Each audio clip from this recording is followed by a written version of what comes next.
Hello there mga kachingguyan, good evening to everyone. Nandito kami ngayon sa Edea Coffee kung saan kakakape kami. Together with may kasama. By the way, anong pangalan mo? Leia.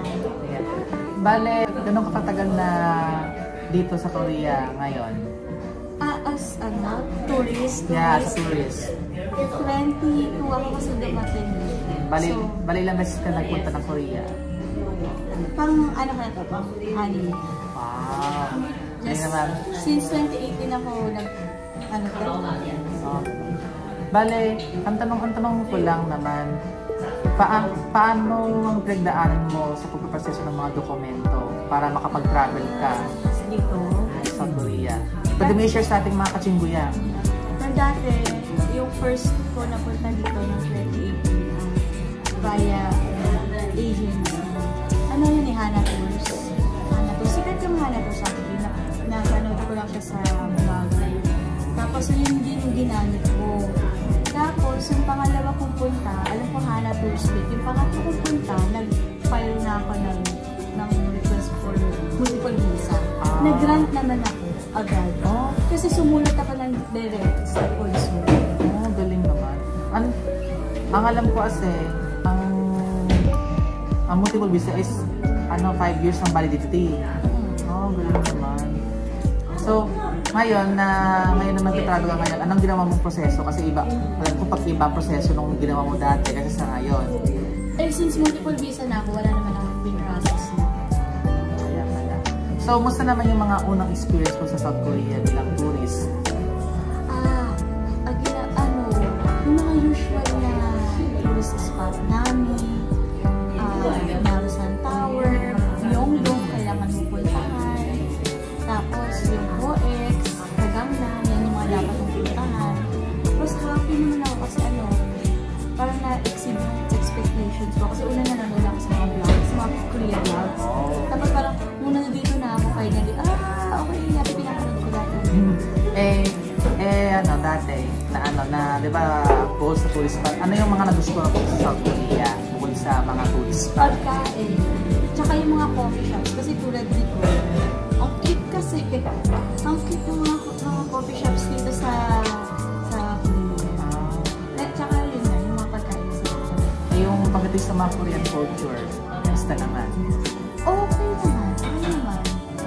Yung mga latest trends sa South Korea na nakakasagat ng mga bago pong news?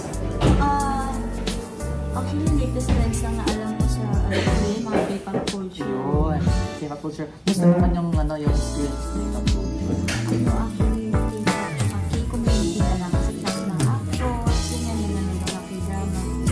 Doon ako mas familiar. Tapos, since nag-aabang ako lagi, halimbawa may mga event, awards na, capsule, buko na rin nasa dito sa Korea. Grabe yung fan-building. Grabe sila sa pagpapaw. Kasi nakikita mo yung mga students. Talagang may mga photocard din sila sa bags, diba? May mga ganun sila. Tapos ang daming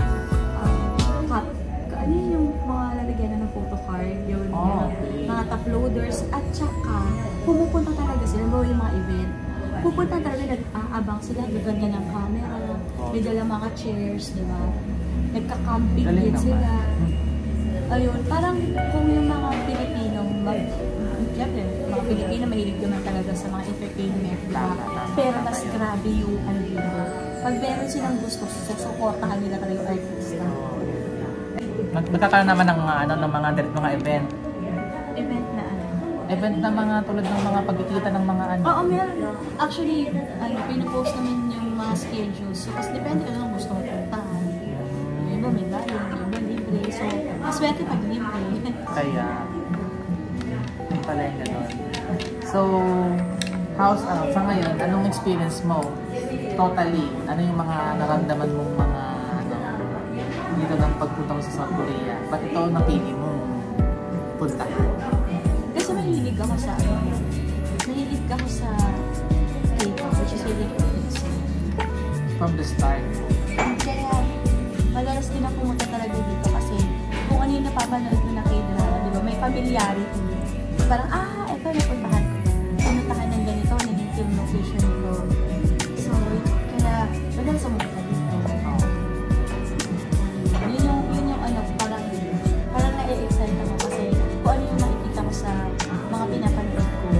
parang finally, ay, ito na. Ito pala yung dito sila nag-shoot. Yung gano'n. Oo. Diba, parang nakaka-excite. So, ang final question, ano yung mga may bibigay mong tips sa mga Pilipino na gustong mag-travel sa South Korea? Ano yung magbibigay mong mga tips? At para mapadali ang pagpaprosesyo ng mga dokumento nila bilang traveler or tourist? Ang ginawa ko talaga dati, no, dapat, mag-research ka talaga kung ano yung mga current na, kasi minsan nagbabago yung mga requirements or ordinance na hihimay, pero mag-research ka, tapos, sa akin nag-work, alam ko lang sa iba, pero i-share ko sa personal na nag-work sa akin yung sumulat ako dati, para may cover letter. Kaya ako nagkamukha pag-business, nag-cover letter ako, tapos naging honest ako. Feeling ko kasi gas-gas na yung I want to explore your country, I want to explore South Korea. Ako kasi personal yung sinabi ko. Sinabi ko, can you grant me multiple visa because I'll be frequently visiting Korea for the following reasons. Binigay ko visa na libre ko yung EXO, mag-military investment na sila. So before sila mag-nayatos, pupunta ako yung mga events nila. Yun yun. Kailangan specific ang specific and personal. Yung totoo. Feeling ko nararamdaman nila na parang, ay, ano lang to. Tsaka gas-gas na yung lagi sinasabi, I want to experience ganito is no. Parang dapat medyo personal siya. Kasi parang same lang din ng dahilan. Oo, parang So, parang na yan, tandaan niyo yung mga kachibyo yung mga payo niya. Kasi since nakalagta pa naman punta ng South Korea dito, anong year? Since 38 siya nag-start na mag-travel bilang tourist sa South Korea. Sa kanya ka mahingi ng na mga... Tsaka sinuwerte lang talaga ako. Kasi nagbulat din ako nung nag-grant ako lang mag-tour. Pero nung hindi pa ako nag-grant ako yung single entry, wala naman akong cover letter. Nagpasa lang ako ng mga yung requirements dapat complete. Yun lang. So, paano yan? Yan na yung mga sagot sa katanungan kung sino yung mga interesado na mag-tourist. Ito na yung video na inyong kapupulutan ng mga advices, mga instructions kung paano maging tourist sa South Korea. So, paano yan? Bye-bye na mga kachingguya. Tsaka good luck sa mga mag-profile.